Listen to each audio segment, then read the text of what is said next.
Em thấy em bất lực. Em nói sao không đi, sao má không đứa con đi với má luôn cho rồi, để xong chi cho tội nghiệp con cái. Buồn lắm, con không có lo lắng được cho mẹ con hết. Nên là con bây giờ con phải cố gắng sao cho mẹ con được khỏe. Mẹ sống với con rồi này kia là con vui rồi chứ. Thì mẹ đã bệnh vậy rồi thì con cũng đâu có đòi hỏi đô đòi hay bạn bè con chi nữa, nên là Lúc trước á, là mẹ chưa chết á, thì định là đăng ký chạy thận. Nhưng mà đăng ký á, thì nghĩ không có tiền, mỗi tháng đóng tiền mấy triệu bạc nên không có tiền. Em nhỏ xin được chào quý cô chú anh chị thân mến. Hiện tại là em đang có mặt ở Đồng Nai nha cô chú anh chị, cụ thể là Biên Hòa. Thì ở đây gặp một trường hợp mà trước đây em đã chia sẻ cách đây khoảng 1 năm mấy rồi. Đó chính là chị Trân. Chỉ có một cái thân hình em tạm nói là nó khủng khiếp lắm, đến 120 kg lận cô chú anh chị, nhưng mà chị bị suy thận. Lần trước em đến bệnh viện thăm chị rồi, cũng về nhà đây. Cái bệnh tình chị tới bây giờ vẫn không thuyên giảm, và thậm chí nặng hơn, vì là chân chỉ không đi được, phải ngồi xe lăn. Hơn nữa là mới đây là cái chỗ mới tắm cho chị xong nè, đứa con trai này tắm xong, chứ còn tự chỉ xoay sở không được, thấy không? Dạ. Chị ổn không? Dạ ổn. Đây là hai đứa con của chị nè, đứa lớn nè, đứa lớn thì giống mẹ, còn đứa sau này 2 tuổi mấy nè. Lúc trước chị đi bệnh viện thằng cu này nó không nhận, nó về là nó không nhận ra mẹ luôn, là chị đi như bệnh viện nhiều hơn luôn. Từ xuống hơi lết vô.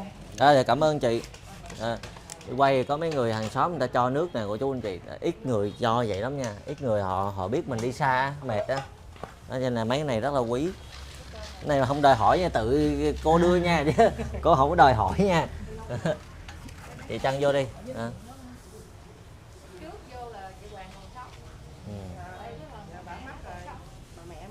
Mẹ mất rồi hả? Trời ơi, như vậy là trời, cái bàn thờ đây nè. Rồi dẹp xe lăn đi con, rồi vô đây con. Rồi coi như là ở đây vừa tới thì hàng xóm nói là nhớ em, rồi cũng nói là lúc trước tới đây đó là còn mẹ nè, em nhớ có mẹ chị giữ thằng cu này ở đây Dạ, nè. đúng rồi, ngồi đây nè. Rồi mẹ chị mất rồi hả? Dạ đó, mẹ em mất rồi. Mất bao lâu rồi chị Trân? Dạ mất đây được 8 tháng rồi. 8 tháng hả? Dạ. Đừng con. Trời, nhìn cô khỏe lắm mà, lúc trước nhìn cô khỏe lắm mà. Tự nhiên đụng cái bệnh cái là đi vô bệnh viện, là bác sĩ trả về luôn. Trời ơi, cô lúc đó nhớ ngồi đây nè, khỏe lắm nè. Dạ. Còn nói chuyện với em đều được mà. Dạ.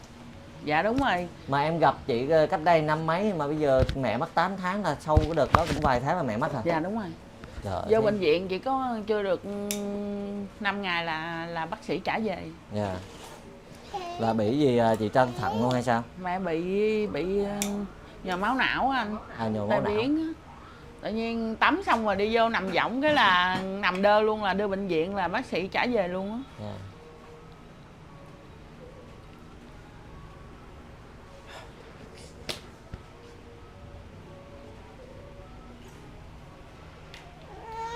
Coi như là chị Trân bây giờ là khó khăn chồng chất khó khăn. Khi mà lúc trước chị bệnh rồi mẹ đã không làm mà. Được rồi con. Mẹ đã không có làm ra tiền, đúng không? Dạ. Mà bây giờ mẹ mất nữa, thì bây giờ ai là kinh tế chính trong nhà? Chị Trân? Nhóc. Chứ còn... Nhưng mà làm bữa được bữa không, lúc không có tiền, lúc không có tiền. Dạ. Tiền lo nhiêu lo thuốc hết trơn à, lúc tiền không có đi bệnh viện đâu. Lúc nào là mệt ít á thì thở oxy, chừng nào mà chịu không nổi á mới đi bệnh viện. Rồi mượn tiền rồi vô trỏng mà vô bệnh viện á thì mấy người đó thấy tội, mấy người đó cũng cho tiền. Rồi chị mới đóng viện đi về. Rồi chị có lúc không có tiền để căn cước lại bệnh viện á, rồi về nhà mượn người này mượn người kia, rồi mới lên chảnh đóng tiền lấy căn cước về. Rồi bây giờ là căn cước lấy về chưa? Hay là vẫn còn trên bệnh viện? Lấy căn cước em lấy về rồi. Tội chứ, bây giờ nhóc này sao mà làm ăn gì được mà nuôi chị? Từ lúc em bệnh á, rồi nó đi làm ở chợ nó nghỉ ghét á, rồi người ta cho nó nghỉ luôn á. Nó nghĩ nó cứ nuôi em á, nó có ai nuôi em đâu, có ai đỡ em nổi đâu mà nuôi. Đúng rồi. Có mình đó đỡ nổi thôi. Trời, chị bự quá, chị to người quá đó, rồi không ai chăm sóc nổi. Để em hỏi chị Trân một chút nè. Rồi bây giờ cái bệnh tình chị sao, một tuần chị chạy thận mấy lần? Lúc trước á, là mẹ chưa chết á, thì định là đăng ký chạy thận. Nhưng mà đăng ký á, thì nghĩ không có tiền, mỗi tháng đóng tiền mấy triệu bạc nên không có tiền, nên không có đăng ký. Lúc nào mệt á, thì vô chạy thận, rồi lúc nào mệt thì vô bệnh viện chạy thôi chứ không có đăng ký chạy thận. Ủa là chị bị giai đoạn mấy rồi? Giai đoạn 5. Giai đoạn 5 là cuối, là thường thường phải chạy 3 ngày trên một tuần. Dạ đúng rồi. Mà do chị không có tiền cho nên là khi nào mệt lắm cái mới đi chạy. Đúng rồi. Khi nào mệt thì vô bệnh viện chạy. Vô bệnh viện rồi bệnh viện cho chạy thận, chạy đùi. Lúc trước cuối cùng chạy đùi này bên này á, thì giật kim ra thì nó bị nhiễm trùng máu. Dạ.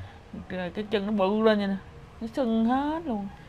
Rồi xong rồi đi vô bệnh viện lần nữa để điều trị, nó mới hết, nó bớt. Xong rồi về cái chân này nó bị teo luôn. Nó Trời. teo lại, đâu có đi được đâu. Buổi tối nó nhức lắm, nhức hai cái đầu gối lắm. Là bây giờ chị muốn đi bệnh viện không? Đi bệnh viện mà phải điều trị lâu dài, không có tiền điều trị lâu dài. Chị có bảo hiểm mà đúng không? Có bảo hiểm nhưng mà mỗi tháng phải đóng tiền này kia, tiền chạy thận rồi này kia, đâu có tiền đâu mà đóng. Bao nhiêu tiền? Thằng nhóc thì nó chạy bữa được bữa không, đâu có tiền. Nghe nói tháng đóng 3-4 triệu gì đó. Đúng rồi, có bảo hiểm là 3-4 triệu tầm đó. Nhưng mà ở đây em thấy chị Trân ngặt một cái này nha. Thường thường á, những bệnh nhân chạy thận em biết á, là có người chăm sóc hoặc là chở đi theo rồi này kia, Dạ, nó đúng dễ. rồi. Nhưng mà giờ chị Trân này với cái thân hình chị vậy rồi đâu có dễ đâu. Ví dụ mấy cô hàng xóm giúp cũng khó nữa. Dạ, Rồi sao đúng mà rồi. đỡ đi nổi. Mà nhóc này nghỉ đi làm á thì Không có kinh tế không có trong tiền nhà. nữa. Đó. Nhóc Thì- nhỏ lại còn đang uống sữa nữa. Ở đây hàng xóm có gì cho em lấy cái đó. Dạ. Đó, coi như con lại đây với chú tí. Con bao nhiêu tuổi rồi chú quen rồi, nhớ chú không? Lần trước vô bệnh viện á, năm ngoái á. Dạ có. Tội giờ người mẹ là hai mẹ con bự như nhau, em đứng đây như cái tâm. Rồi bây giờ con đi làm cái gì để mình nuôi mẹ? Dạ đợt trước thì con có làm quán cơm. Thì con có đi làm trên đó mà lúc mẹ con nhập viện á thì con có Suy nghĩ. xin nghỉ, rồi con đi làm lại, rồi con xin nghỉ tiếp để con đỡ mẹ con đồ này kia. Thì cứ thời gian lâu dài nó cứ vậy ghét thì bà chủ lại không Cho cho nghỉ. con làm nữa nên là người ta cho con nghỉ. Chú hỏi nè, con đi làm quán cơm vậy tháng bao nhiêu tiền? Dạ tháng cũng 5 triệu mấy. 5 triệu mấy là coi như vừa đủ tiền vô thuốc cho mẹ chứ mấy, để chạy Dạ. thận chứ mấy. Đâu có dư ăn uống rồi xài cho nó đâu. Dạ, đúng rồi. Con tên gì, bao nhiêu tuổi rồi chú quên rồi? Dạ con tên Tuấn, con 16 tuổi. 16 tuổi là nghỉ học rồi đó. Dạ. Đi làm phụ mẹ đó. Rồi bây giờ nè, bây giờ mọi cái chi tiêu nhà mình là đều do con hả? Cứ đi làm hả? Dạ đúng rồi chú. Rồi bây giờ con làm cái gì? Dạ giờ có ai kêu con làm cái gì con làm đó thôi, chứ bây giờ công việc lúc trước thì của con bây giờ người ta cũng cho con nghỉ rồi nên là. Ví dụ đi phụ hồ con phụ nổi không? Dạ nổi. Từ đó giờ con phụ chưa? Dạ có. Có phụ hồ rồi hả? Dạ. Rồi làm công việc nữa, bán quán cơm, rồi việc gì nữa? Dạ đi bưng bê rồi với lại đi phục vụ mấy quán ăn rồi này kia. Đa số là như vậy ha. Dạ. Trời, 16 tuổi mà lam lũ rồi. Coi như bây giờ dạo gần đây con thấy mẹ sao, nói với chú với mọi người nghe coi. Dạ dạo gần đây thì mẹ con cũng lâu lâu thì cũng có hơi mệt mệt một xíu, thì có bình oxy ở nhà để có gì phòng thờ để cho mẹ con thở, cho mẹ con đỡ, với một phần là tiền mua thuốc, với là cho mẹ hút huyết áp để cho mẹ con uống vô nó đỡ hơn một xíu tiền đi bệnh viện.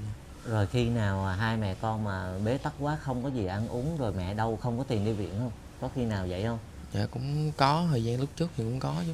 Và lúc đó là con làm cái gì? Thì con cũng đi mượn rồi người kia hàng xóm rồi này nọ, rồi con mới mượn của người ta, rồi con cố gắng đi làm để con kiếm tiền gửi lại cho người ta. Trời, tội quá. Nó 16 tuổi mà như vậy tội quá. Chỉ là còn một đứa con nữa nha cô chú anh chị. Thì như mọi người cũng thắc mắc là vì sao cái đứa này giống mẹ mà đứa kia nó không giống. Thì chỉ là có hai đời chồng. Chị Trân nè có hai đời chồng. Lúc trước chị chia sẻ với em rồi. Cái người ba của con này thì đi trại rồi đúng không? Dạ. Còn người sau á là mới mang bầu thôi, là mấy tháng? Mới mang bầu là bỏ luôn á. Mới mang bầu là bỏ luôn hả? Dạ. Là đi biệt tâm luôn, là đẻ ra là chỉ nuôi luôn. Mà lúc trước em xuống đây á, là có bà ngoại, có nghĩa là mẹ của chị Trân á, bây giờ nằm trên bàn thờ rồi. Là lúc trước cô ngồi đây nè, là cô giữ cái đứa bé đó cho chị Trân này đi bệnh viện. Chị Trân này á, là có một cái cô xấu nào á là đi chăm sóc với này, đi chăm sóc. Đó, còn khi em xuống đây em thấy là người mẹ chăm sóc cho con chị vẫn đỡ biết bao nhiêu. Rồi bây giờ ai là người mẹ chị mất rồi, ai là giữ con cho chị? Em vậy. Rồi nó chạy vòng vòng hàng xóm này, nó đi đâu rồi? Chạy vòng vòng nó chơi vậy đó, rồi có mợ ba nó coi giùm. Dạ. Ví dụ nó đi ra đường mợ ba nó kêu nó vô vậy đó. Ừ. Ví dụ em đi bệnh viện thì mợ ba nó giữ. Dạ. Rồi có ông Năm nữa giữ giùm thôi, chứ bình thường em ở nhà em nằm đây thì nó cũng ở đây với em, nó không có đi đâu hết á. Tội chứ giờ nó 2 tuổi mấy rồi, nó chạy nhảy cỡ nào mà chị đâu có đi theo được. Ừ. Đang chơi ngoài này nữa. Nhưng mà thằng này nó được cái là em ở nhà là nó ở trong nhà nó cũng không đi nữa. Ừ. Sao mà nhà bừa bỏ chị không dọn được á? Cho đứa con dọn ha. Thằng nhóc em dọn vô cái thằng nhóc nó bài ra nữa. À. Em dọn hoài cho nó vậy luôn á. Cái bình oxy đó là khi nào mệt quá mình mới thở hay sao? Dạ, Oxy đúng cắt rồi. trong này nè. Chị mua theo oxy đó bao nhiêu bình? Bà cô Sáu bà đổi giùm 400.000 bình. Mỗi lần hết là kêu cô Sáu đổi giùm con bình oxy, mà đổi cũng không có tiền nữa, kêu cô Sáu thiếu, chừng nào có tiền trả lại cô Sáu. Trời ơi, tội nghiệp kìa. Bình oxy này giống bình của mấy bệnh nhân mà em thường Dạ ghi hình. đúng rồi. Coi như cái bình này á là bao lâu là chị thở hết một bình này chị Trân? Tùy theo anh.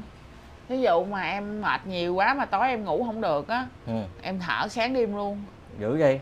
Thở sáng đêm thì sáng nó khỏe, còn không khỏe nữa, nó mệt nhiều nữa thì em mới đi bệnh viện. Còn nó khỏe nữa thì thôi.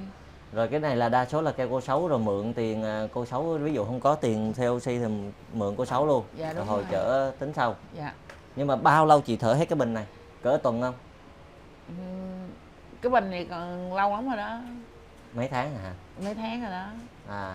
Tôi bây giờ em nói với chị vậy, nếu mà muốn nhờ cô Sáu thuê bình oxy á, thì nếu nhà mình muốn thì cứ thuê tiếp. Dạ. Còn nếu miễn phí á thì em sẽ xin cái anh kia, không biết xuống Đồng Nai ảnh chịu không, tại vì ảnh ở trên Sài Gòn á, không biết ảnh có giao xuống đây không, thì ảnh sẽ nếu em hỏi được á, ảnh giao xuống cho chị thở là miễn phí. Dạ. Không có tốn ngàn nào hết, bình như vậy luôn, bình to vậy luôn. Dạ. Thấy không? Dạ. Ảnh nếu mà em hỏi được là ảnh chở xuống chị miễn phí, không tốn tiền. Dạ. Chứ để đi nhà đã không làm ra tiền mà thêm 400.000 cái bình này nữa. Nhưng mà thuê là phải phí nữa nha, vừa cái giữ chân á, người ta hay gọi cái tiền giữ chân á, mình phải đưa trước vài trăm nữa, ít nhất là một cái để mà giữ cái mới thuê được cái bình này về. Rồi bây giờ cái giấy tờ bệnh viện chị đâu, chị cho em xem coi, em coi kỹ rồi chị bị gì? Bị suy thận nhưng mà giai đoạn mấy rồi cho em coi hả? Hồi nãy chị nói giai đoạn cuối mà sao chị không chạy là em thấy bất ngờ nha. Giai đoạn cuối á. Thiệt luôn hả? Dạ thiệt. Bệnh viện Đa khoa Đồng Nai, Nguyễn Thị Hoàng Trân.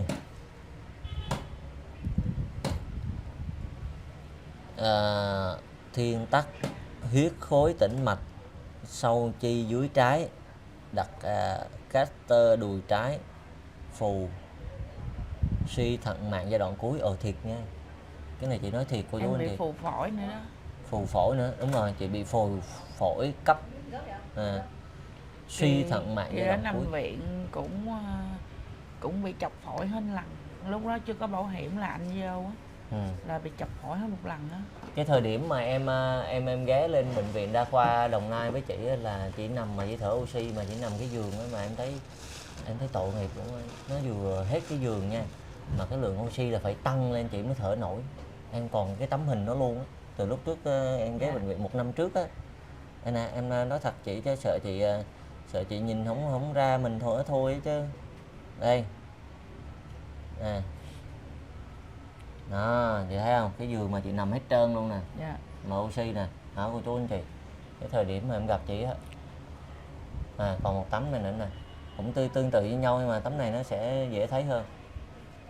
Đó, chị nằm là như vậy luôn á.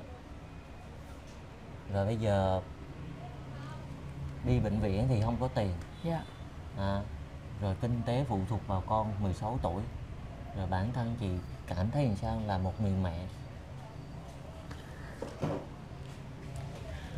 Em không biết nói gì nữa. Em cảm thấy tội nghiệp cho con em. Con bà ngoại thì bà ngoại có đi làm được có thể phụ trợ em. Con bà ngoại mất rồi đi thuộc con nó. Tội nghiệp cho nó làm nhiều tiền cũng lo với em hết trơn á. Đi chơi cũng không có tiền, tội nghiệp nó lắm. Đi chơi cũng không có tiền.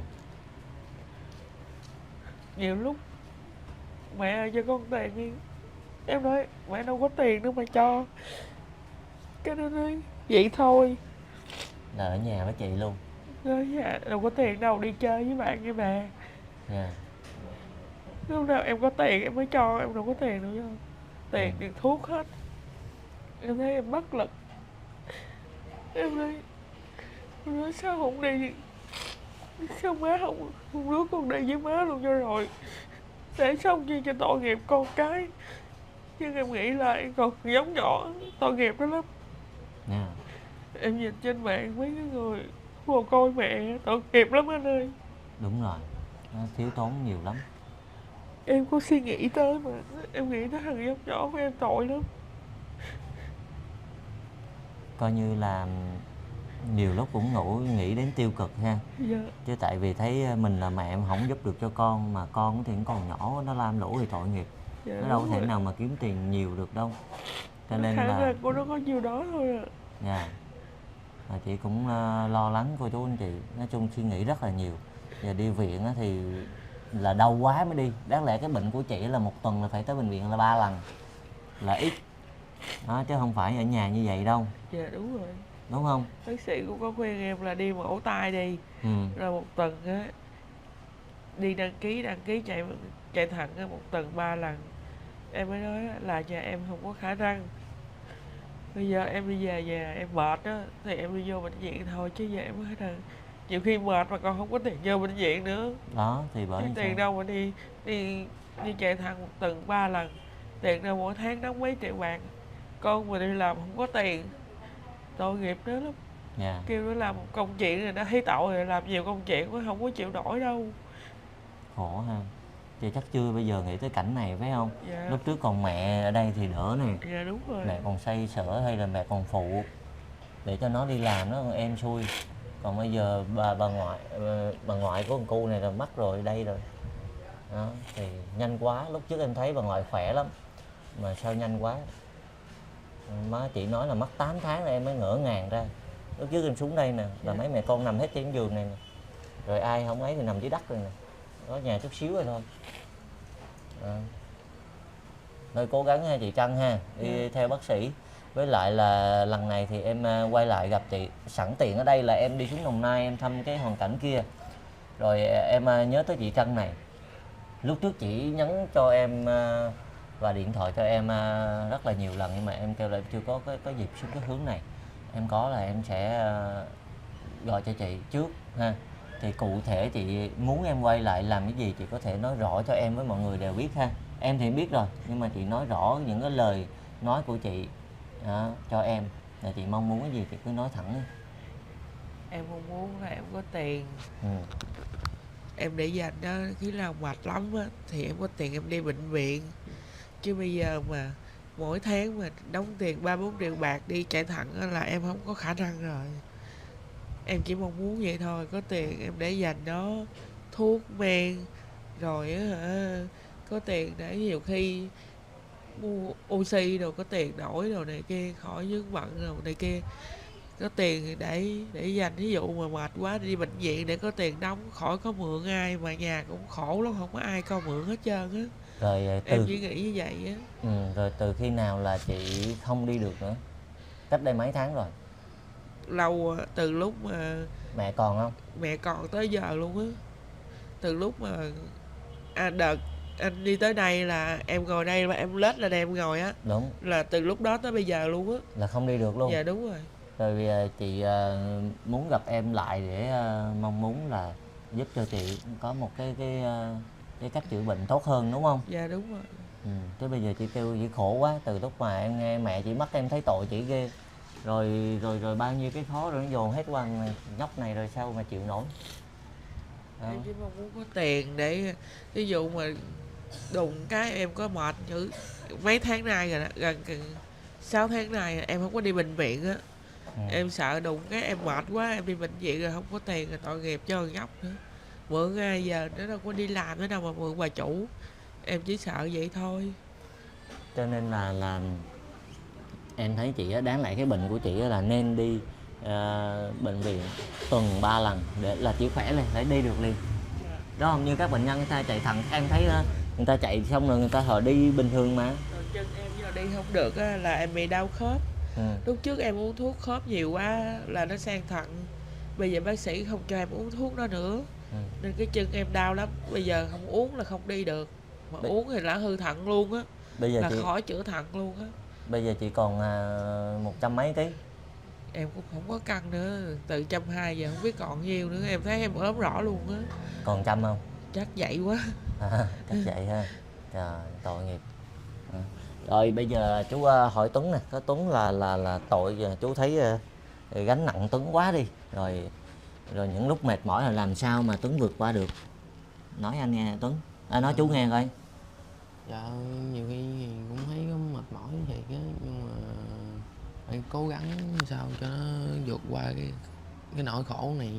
Chứ bây giờ nhà thì đã không, cái hoàn cảnh nó đã như vậy rồi, mẹ mình cũng bệnh rồi này nọ nữa, giờ bỏ cái suy nghĩ mà không làm gì nữa hết thì nó tội cho mẹ với em của mình, rồi cuộc sống mình nó khổ thêm. Thì bây giờ thôi cố gắng thêm được chút nào hay chút đó, miễn cho gia đình của mình với lại em của mình với mẹ mình được khỏe mạnh là mình vui rồi. Nhưng mà chú thấy gia đình con bây giờ hiện tại là rất khó luôn á nha. Thứ nhất là mẹ của mình không đi lại được, là con là người phải chăm sóc, phải dìu dắt. Thứ hai là cô nhỏ mới có 2 tuổi mấy là nó chạy đây là hàng xóm giữ giùm, là cực lắm rồi. Là cái thứ ba nữa là không có ai đi làm kinh tế, mà Tuấn này làm chút xíu vậy thì đâu có đủ ăn. Đúng không? Cho nên là con phải kêu cố gắng cho mẹ đã rồi tính sau hả? Dạ, giờ cố gắng cho mẹ khỏe với em được mang chóng lớn thì cái đó là vui là được rồi chứ. Con không có cần cái gì hết á, con chỉ cần mẹ con khỏe với lại em con nó mau lớn là được rồi. Con không cần gì nhiều hết. Không cần cái gì nhiều ha. Dạ. Trời, thương mẹ. Đó. Thấy mẹ nhiều lúc thấy mẹ đeo đớn mà không có tiền thấy làm sao? Nó cũng thấy nó cũng ấm ức trong người lắm chú, nó không có tiền xoay sở bệnh tật cho mẹ thì con thấy con cũng buồn lắm, con không có lo lắng gì được cho mẹ con hết. Nên là con bây giờ con phải cố gắng sao cho mẹ con được khỏe, mẹ sống với con rồi này kia là con vui rồi chứ. Thì mẹ đã bệnh vậy rồi thì con cũng đâu có đòi hỏi đua đòi hay bạn bè con chi nữa, nên là mẹ con xin mẹ nhiều khi 10.000 20.000 mua nước uống thì mẹ không có thì thôi, con không nói gì hết á. Thì con cũng bình thường thôi chứ con cũng có kiểu như là học theo cái kiểu mà nhà mình nghèo mà đua đòi hay bạn bè, con không có cái kiểu đó đâu chú. Rồi như vậy là quá ngoan ha. Ở cái tuổi 16 như Tuấn á, thì nói chung bây giờ nó cũng nhiều đứa nó cũng khôn lanh lắm, nhưng mà Tuấn này cũng thuộc dạng như vậy nha cô chú anh chị, tại vì nó ra đời nó đi làm rồi mà. Nhưng cái ngặt của Tuấn là phải còn có mẹ nữa, mẹ này mẹ bệnh mới khổ nữa, nó lo đủ kiểu hết. Mới cái tuổi 16 mình nó không có được trọn vẹn hay cái chữ là tuổi thơ, nó không phải bươn chải rồi, là em thấy tội nghiệp cái đó. Rồi thôi bây giờ như thế này, đó là về chuyện của mẹ ha, mẹ bệnh với lại con không có đua đòi bạn bè là một cái điều rất là ngoan rồi. Cái điều bà ngoại con á là lúc trước chú thấy khỏe mà sao bà ngoại mắc vì cái gì? Dạ đợt đó thì con với ngoại đi làm về thì đi ở ngoài mưa tắm vậy nè, thì quét dọn sân lại cho nó sạch sẽ. Rồi tới lúc con vô thay đồ, dì của con mới kêu qua là bữa ơi qua ngoại giờ đi mua gạo về nấu cơm. Thì con mới chạy qua con coi là ngoại kêu con mua gạo hả. Rồi con mới thấy Hoài không thấy trả lời gì hết, Hoài cứ ngồi cứ gục đầu xuống cái võng vậy á, Hoài không có trả lời trái vốn gì hết. Mới đầu đỡ Hoài ngồi dậy, nó Hoài không nói chuyện được nữa, bên mặt bên đây thì Hoài sưng luôn, sưng phù lên, nó bị méo một bên, tay bên phải thì nó không có cử động gì hết, nó kiểu như là nó mất luôn cảm giác rồi. Rồi đưa lên bệnh viện rồi cho Hoài nằm nó tầm 2-3 bữa sau. Bác sĩ nói là mổ thì chưa chắc gì nó là được sống. Nhiều khi giữa chừng đang mổ thì nó mất khi nào không hay. Cuối cùng bác sĩ nói bà ngoại mình bị bệnh gì? Dạ tai biến nửa người. Tai biến mạch máu não hả? Dạ. với bị khối u trên não nữa.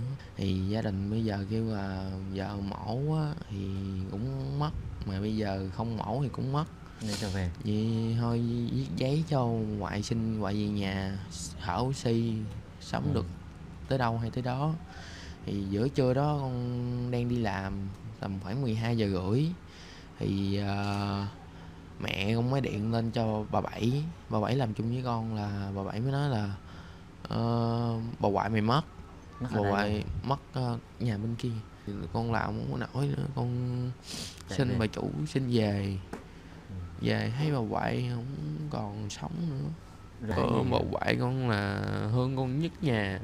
Bà ngoại con nuôi con từ nhỏ tới bây giờ. Con thì con cũng thương ngoại con dữ lắm, nên là lúc mất thì con không có muốn ngoại con mất đâu.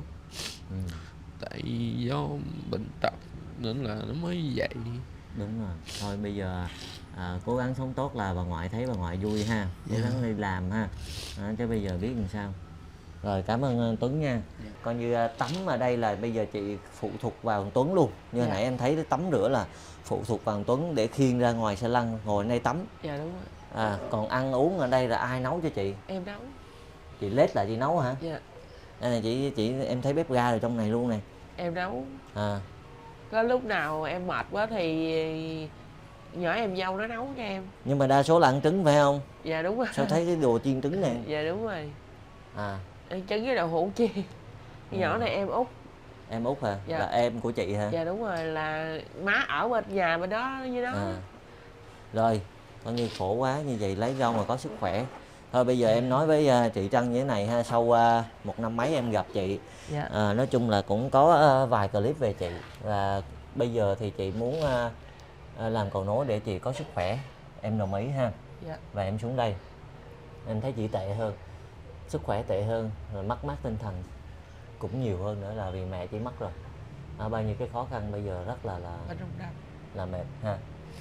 Sao vậy? Dạ không, đau lưng. Đau lưng hả? Nằm đi, nằm đó cũng được. Dạ được rồi. Hay là ngồi dưới cái dựa vô đây? Dạ được rồi, anh nói không sao đâu. Rồi ngày hôm nay em tới đây em cũng thay mặt em trích của Mạnh Thường Quân một ít tiền để cho chị có thêm cái động lực hoặc là ăn uống bồi bổ vô ha. Nó đỡ nha. Cái này là tiền của Mạnh Thường Quân nha, không phải tiền của em đâu nha. Thứ nhất là có chị Bích Lan ở Úc là gửi cho chị 1 triệu đồng. Thứ hai là cô Trần Thị Ánh Hoa và Trần Thị Thoa ở Hà Lan 1 triệu đồng. Thứ ba là hai chị em Su ở Texas ở Mỹ 1 triệu đồng. Thứ tư là chị bé Hai ở Đồng Tháp 500.000. Thứ năm là cô Mỹ Linh ở Mỹ 500.000. Thứ sáu là cô Nga Lê ở quận 7 500.000. Thứ bảy là gia đình chị Kim Loan ở La Ghi Bình Thuận và chị 200.000. Em đọc lại thứ bảy này, gia đình chị Kim Loan ở La Ghi Bình Thuận 200.000. Và chị Lương Thị Thanh Hường ở La Ghi Bình Thuận 100.000. Tổng là 300.000 á. Và cuối cùng là anh Toàn 200.000. Tổng số tiền là 5 triệu cho lần này nha. Cũng đã lâu quá em quay lại đây cô chú anh chị. Em gửi lại 5 triệu nha. 1 triệu nè, 2 3 4 5. Là lo cho sức khỏe, với lại là ví dụ có đau đớn thì đi viện ha. Dạ đây em cũng cảm ơn các Mạnh Thường Quân đã giúp đỡ ba mẹ con em, để em có tiền trang trải cuộc sống của em khó khăn quá. Lần nữa em cảm ơn các Mạnh Thường Quân. Rồi chị nằm mà với con gấu kia, nói vui chứ chị nằm với con gấu này là thấy chị to con gấu này luôn á. Con gấu này đã bự lắm rồi đó nha. Không đi được, nằm chán không chị? Cuộc sống vậy chán không? Dạ chán. Nó cứ dạng như cứ trong nhà tù túng ha. Dạ.